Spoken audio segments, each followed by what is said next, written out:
Hi everyone, this is Bobby from bn-games.com, and we're here doing an impromptu video with my new arcade machine, the Egret 2. If you're wondering why I'm standing here holding an iPad, well, I got some facts and figures about this thing. I've always wanted a candy arcade machine, and I finally got one. I picked this up last week, and it's been great. We've already done some modifications. We've added a couple octo gates to the sticks, so they're 8-way now, and plenty more going on. So, just tell you a little bit about this. This is by Taito, or Taito, depending on how you want to say it.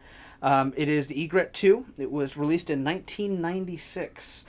And this uses a standard JAMA harness. If you don't know what JAMA is a arcade standard in Japan, which is used for most of the arcade boards. So this will play pretty much anything I put in it, with a few exceptions needing an adapter. For example, Dreamcast arcade hardware known as Naomi, there's an adapter that you need to buy for that. Some older stuff like older Pac-Man boards, they require an adapter, but for the most part, all the stuff that I care about, CPS 1, CPS 2, CPS 3, all of the Marvel vs. Capcom, Marvel vs. Capcom 1, the Marvel Super Heroes vs. Street Fighter, which I have now, which I'll show you a little bit of.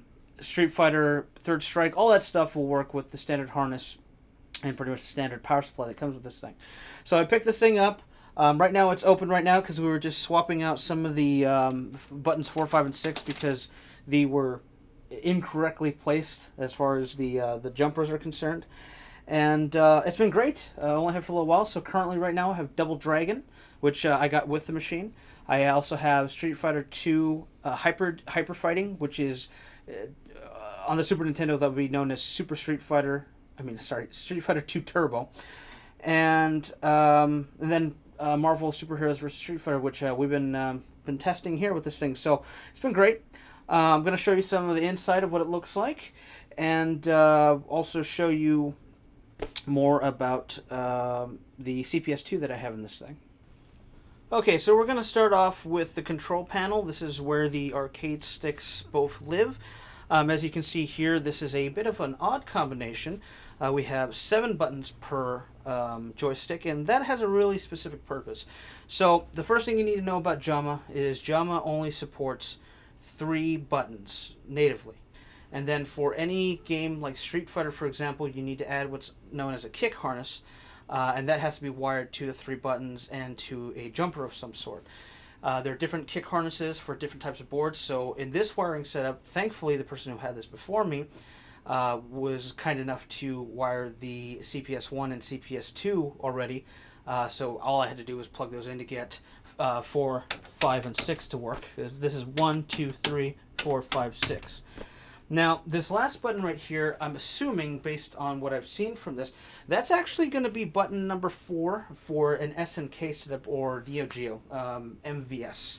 So if I had a MVS game, this would go 1, 2, 3, 4. So thankfully this has all the kick harnesses and the wiring that's required so those games will work, and that's on a per board basis. I'm not an expert in any of these things, so I'm in the process of just explaining it as I have learned it. This panel right here actually opens up to get to the wiring, and also it will open up the monitor. We'll take a closer look at that. So as you can see here, the wiring is all done. You have the joystick here. Sanwa set up. This is where I put the octo gate. If you're not familiar with how Japanese arcade sticks work, this is a Japanese style cabinet and setup, which I prefer over the American stand-up tops. And as you can see here, we have the 3 buttons 4, 5, and 6 already wired and grounded into another wire. Same with on player 2. Also, these tended to have a single player. This panel is 2-player, so we have 1 and 2. But a lot of these candy cabinets only had 1 player, so they sit center. But I'm glad this is 2-player. I want everybody to get their ass kicked by me in Street Fighter. So, all the wiring here, I didn't do any of it. I might do some cleaning up here and color coding. And you can see some of this wire is a little older, so it's been around since 1996. It's kind of old. And I don't know who owned this before, who did the wiring, but the previous owner was really only playing Double Dragon with it, and he had to let it go for personal reasons, having to move and that sort of thing. So I picked it up. I snatched it up right away.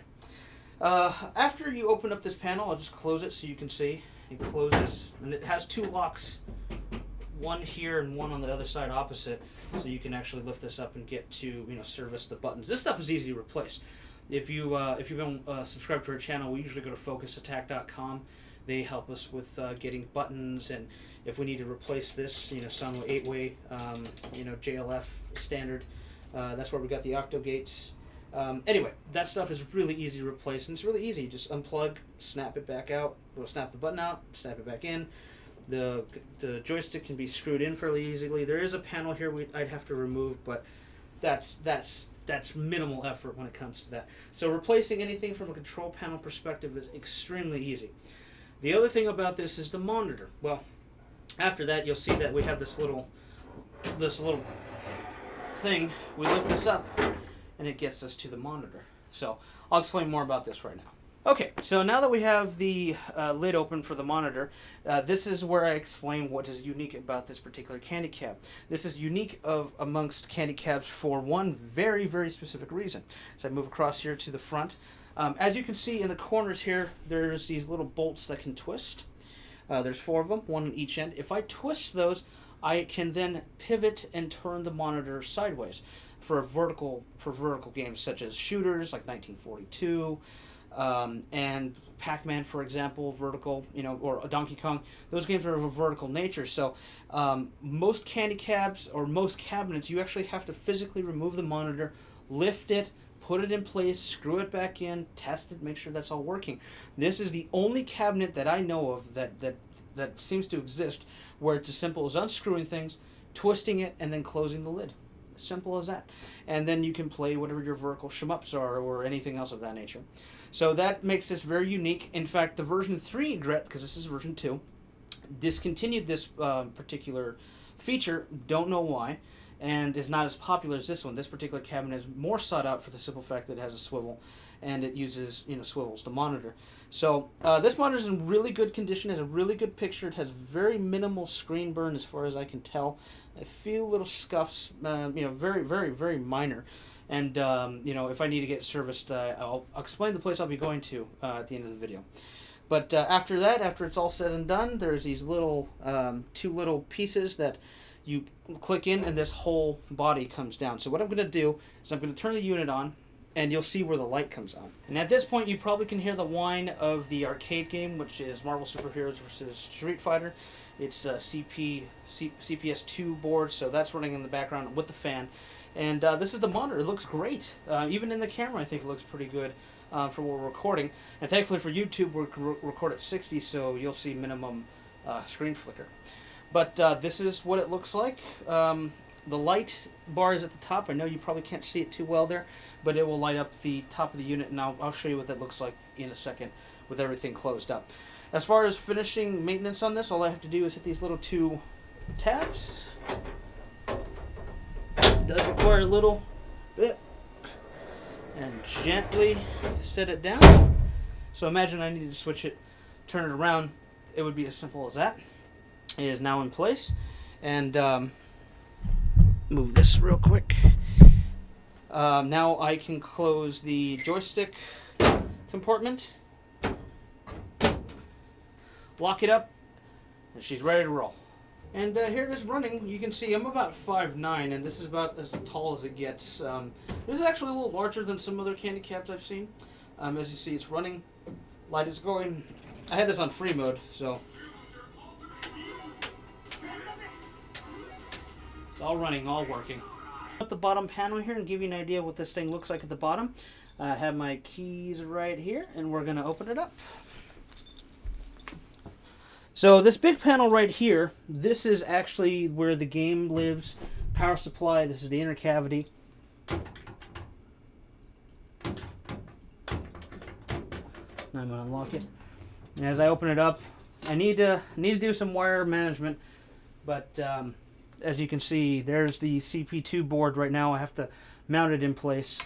Right now, that's the power supply, and that is the CP2 board just chilling at the moment. That's where it's going to live for now until I can get this sorted. That board right there is where it's going to be mounted to, but it's going to be in due time. And now we're going to move to the other panels.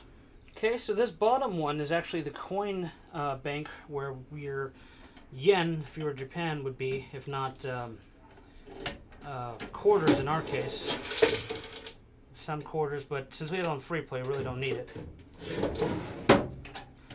And then lastly is the actual operating area.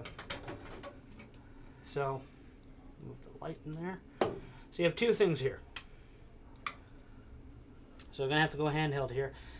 We have two things here. We have a control panel, which has a service switch, test switch, sound volume, all the controls for the VGA. And then we have the coin mech right here, which if we were charging we would use, but most important is that stuff in there, and some of the VGA controls. And there you have it. That's the arcade machine as it's running.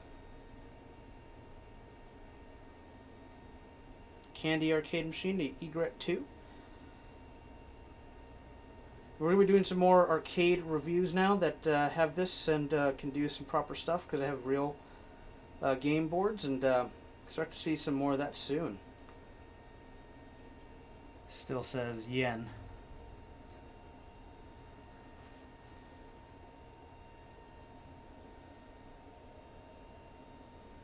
I don't have the fighter card yet. You put the moves in there, depending on what game. Got to replace that. Gonna need to clean this as well, but still pretty impressive.